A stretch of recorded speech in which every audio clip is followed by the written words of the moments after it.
Good evening. I'm going to call to order the joint session of the Planning and Zoning Commission. Following the Planning and Zoning Commission, there will be an overlay district board meeting. We have a quorum present. The first item on the agenda is to approve the minutes from the October 19th, 2021 joint meeting with the overlay board. And if we do not have any additions or corrections, may I have a motion, please? Move to approve. Second. That motion by Aram, second by Sheila.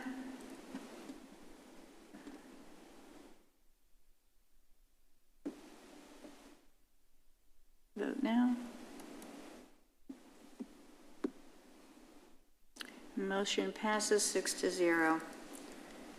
The next item is a public hearing for a plat. It is the final plat of Old Town Station Edition containing one mixed-use lot on 10.383 acres out of the E. Sutton Survey, abstract number 1161. Zoned planned development Old Town mixed use, located on the north side of College Street, being a replat of Old Town Station Edition Lot 1, Block A, and Delancey Edition Lot 1, Block A. Good evening, Commissioners. So staff received this plat application and reviewed it. You might remember when we had the plan development zone change come forward for this property. It is Old Town Station, so it's primarily a multifamily development, but it will have a good amount of area that's designated as flex space that can convert to commercial development should the market opportunity arise in the future. Staff did review the plat. We do have comments regarding right-of-way dedication, park fees, title block and checklist items, removing fire lanes and clarifying and adding easements. So our recommendation tonight is that the Planning and Zoning Commission disapprove the final plat of the Old Town Station Edition for the deficiencies listed and delegate to staff the ability to accept and approve the plat once the listed deficiencies are corrected, and then bring the approved plat back to the chair for signature. Okay, thank you. Commissioners, are there any questions for staff? Any concerns on this item? Okay, I'm going to go ahead now and open the public hearing. Anybody wishing to speak on this item, please come forward, sign in, and state your name.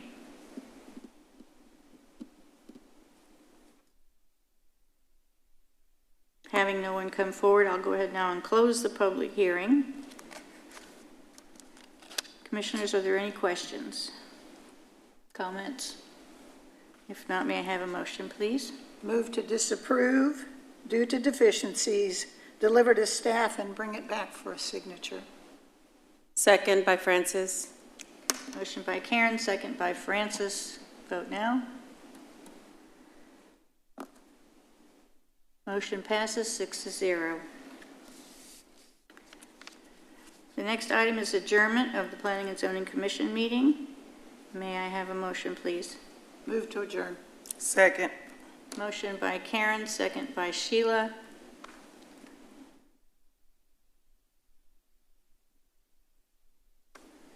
Vote now. Motion passes 6-0. We are adjourned.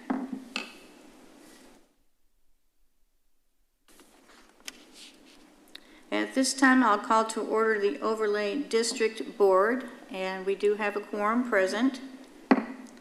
We have new business to consider tonight for the approval of the minutes of the October 19th, 2021 joint meeting with Planning and Zoning Commission. And if there are no additions or corrections, may I have a motion, please? Motion to approve by Francis. Second. Motion by Francis, second by Jordan. Vote now. Motion passes 6-0. The item consideration for the Overlay Board tonight is a consideration of two alternative standards associated with the proposed Scooters Coffee located at 1165 South Stemmons Freeway, legally described as Lakeland Plaza Edition, a portion of Lot 1, Block A, zoned local commercial district, as requested by Kevin Dew, ALJ-Lindsay LLC, on behalf of Scooters Coffee, the business owner. Good evening, Commissioners.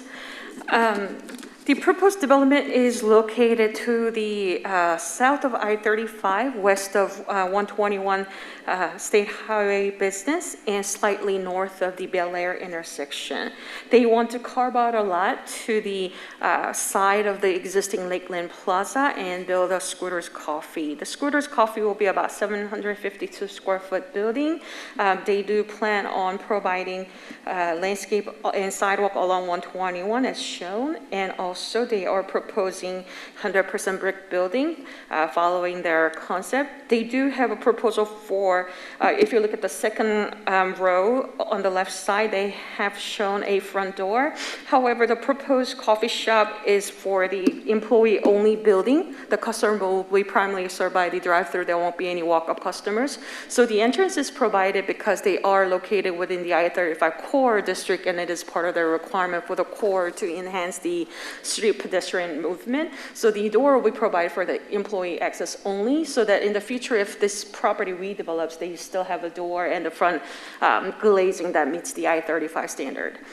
So the main request for tonight, they are requesting for two alternative standards. First one is to modify the framework plan, which you can recommend approval to the City Council. And the second one is alternative standard to locate the building 82 feet from the property line. I'll start with covering the first request for the modified framework plan here. Okay. So on the top left is directly taken out of our current framework plan. So what it's trying to show is the yellow box is the proposed scooter location that has been added for your review. So they're proposing the pedestrian sidewalk, which is shown with the dark red line to the south of this property and to the west of this property. However, if you look at the building that's actually existing, let me see if I can enlarge the image a little bit better. You can see that the red line is actually to the south of the building, the existing strip mall, which is the back of the building, and also it's the back of the building for the strip center to the south. So if you go back to the current framework plan on the top left, you can kind of see the focus has been to reimagine the large field of parking spaces. The idea was to, hey, can we keep this main building? However, can we infill this enough and provide an open space, which is shown as a green open space, to create the pedestrian activity? That was the focus. And as you can see from lack of detail, the southern part of the pedestrian street network was kind of left open for imagination for the next developer. So when the staff examined this area a little bit closer with the existing, you can kind of see from the bottom right, we see that there's a greater potential when the redevelopment happens that the pedestrian street network will likely go to the north side of the existing building where the existing street fronts are, and existing sidewalk is already there. This will significantly reduce any development costs associated with the redevelopment because they can still utilize the building itself, and they can still utilize the sidewalk. They'll just need to come up with a way to re-enhance that street frontage by adding a building across from it. So with that being said, we see that the request actually kind of helps increase the connectivity as well, because if you look at the bottom right image, I have shown a dashed line of green. That actually shows the existing sidewalk that's been constructed by TxDOT. This sidewalk continues to the side of the 121, but stops directly north of this property. The applicant is proposing to create a 6-foot sidewalk that connects directly with that sidewalk, which will continue to the southern boundary of their property line. There is also a sidewalk across Bel Air that's already existing. There is a sidewalk missing to the south of their property. However, if they construct a 6-foot sidewalk along their eastern border, that provides when the future development happens to the south, that they can create the connection, extending that sidewalk all the way to the south of the Bel Air. So with that being said, the staff has no objection to this request. It helps focusing on the infill. It helps reduce the redevelopment costs. And if you look at the bottom left of the proposed framework plan, you can kind of see how it still maintains some of the network that was imagined when the ordinance was put in. The second request is to allow the building to be located 82 feet from the property line. So right now, the ordinance allows any development to put in a single driveway with parking lot on either side that's maximum 80 feet. The applicant actually wants to just have one drive lane and will utilize this space to provide the additional landscaping. And this is the sidewalk that I was talking about that would connect to the north. There is an existing sidewalk right about here, and the applicant is actually creating this connection, which is a little bit extra than what's required to do. So the overlay board can allow this building to be 82 feet. This is mainly due to the construction of the radii. It's, it just makes sense to allow that driveway there because that will enhance the landscaping in the area, and staff has no objection to this. As I mentioned in the beginning, you can recommend approval to City Council for the item A, which is the modification to the framework plan. And the overlay board can approve the item B. The staff recommends that the overlay board recommends approval of the alternate standard A and approve the B as presented. The applicant is here if you have any questions, and staff is also available if you have any questions for staff. Thank you. Thank you, Jen. Commissioners, are there any questions? We have two people from Scooter's Coffee here available if you have any questions, comments. Madam Chair, I had a question regarding the existing framework plan. Will that later be modified? And I'm thinking of future development. So I'll just briefly explain, and I'll let Michelle, our planning manager, kind of add on to that. So right now, the framework plan kind of helps us guide when there is a proposal for that area. We can talk with the potential developer saying, hey, this is how we imagine this pedestrian street to be located. However, in that time, if we see that it's better to relocate and adjust it, we could ask a modification to that to City Council, but we will have to come to the overlay district board for the approval first. Michelle, do you want to add on? Yeah, I just say, yeah, it's always an opportunity that a developer could ask to modify the framework plan. It would be a recommendation by this commission or board to the City Council and up to their discretion. And these framework plans, when they were drafted on kind of a concept plan was first sort of created that showed what it might look like at sort of a maximum density build out. And from that, we kind of worked backwards to say, well, where would the kind of key street networks be? That process didn't always take into consideration the existing buildings. So as we're having more incremental development over time, we know that there needs to be some flexibility with some of the plans as they were sort of drafted as projects come in, so we can have that flexibility through the alternative standard process to move things around as it makes sense. Thank you for the clarification. And then the other question I had is just for my own curiosity.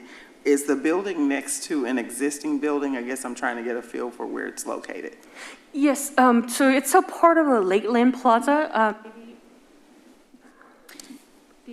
Is it between Morisco's and the title? The proposed one is actually going to be located in the empty lot right now, but I think there used to be a Long John Silver to the north of it, but that got taken down. The remaining parking will remain, but they're utilizing the empty lot. They're gonna plat that out as a separate lot.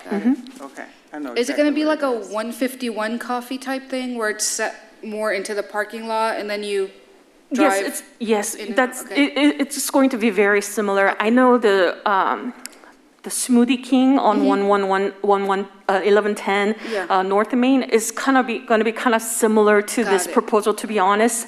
That one is outside of the overlay district. The 151 Coffee, I think they had some emphasis on outdoor seating, and there's two wings. With this one, it will be more kiosk-based. More kiosk, like Smoothie King, got it. Yeah. Okay. Okay. Will there be seating inside, or did I hear you say it's all drive-through? It's all drive-through. Okay. That's their business model, I believe. Yes. So all the vehicles will be, I guess, basically in the back area, correct? Yes, Not necessarily on blocking 121 business? That is correct. So Okay. the only thing that will go around near the 120 will be their drive-through lane for the customer to be served, because they enter from the south and they come around and pick up the drink on the northern side of the building, and then they exit. So they're only required to provide 2 parking for the ordinance. They are providing 4 on-site, but we don't imagine the parking to be short. 1, because there's no customer inside, and 2, there is an ample parking at the North Lakeland Plaza. Yeah, okay. I just didn't know if like the entrance was, you know, in case, because there's already enough traffic on that business 121. That I is didn't know if correct. that was going to prohibit any of their customers from going into, to get into their, I guess, their facility. Yes, that is a very good point. I think this product does not add on any more driveways onto the 121. They're utilizing already existing driveway and the alleyway to the south, so Okay. we don't really foresee any traffic issues at this point. Yeah, our engineering department looked at it too. Okay, So. I think it's wonderful that they're coming, and just want to make a comment. Thank you for, you know, adding some business in that area, because it's been lonely in that Lakeland Plaza. I agree. Commissioners, any more comments, questions, concerns? Okay, if not, may I have a motion, please? Madam Chair, I recommend approval of the alternative standard A and approve B as presented. Second by Francis. Motion by Sheila, second by Francis. Vote now.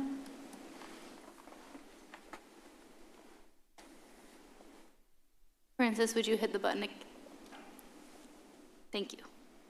Motion passes 6-0.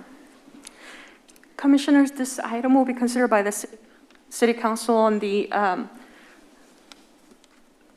November 15th meeting at 7 p.m. Thank you. Okay, thank you, Jen. Okay, our next item on the agenda is announcements. Yes, I have 2 announcements this evening. The first is related to the Texas American Planning Association Chapter State Conference. I believe you all have your virtual memberships.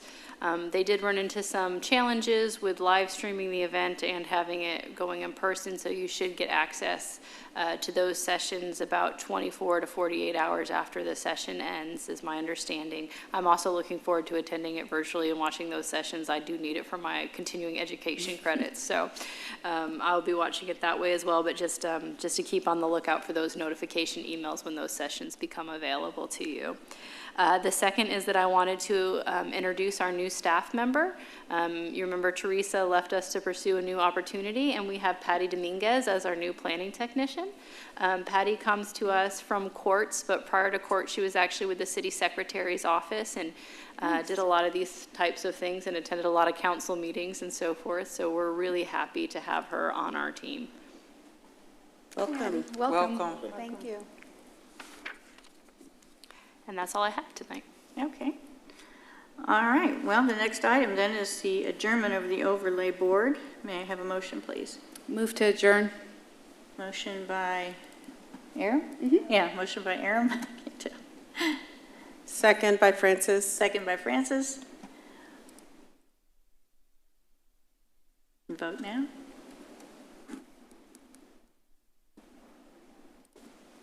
Motion passes. We are adjourned.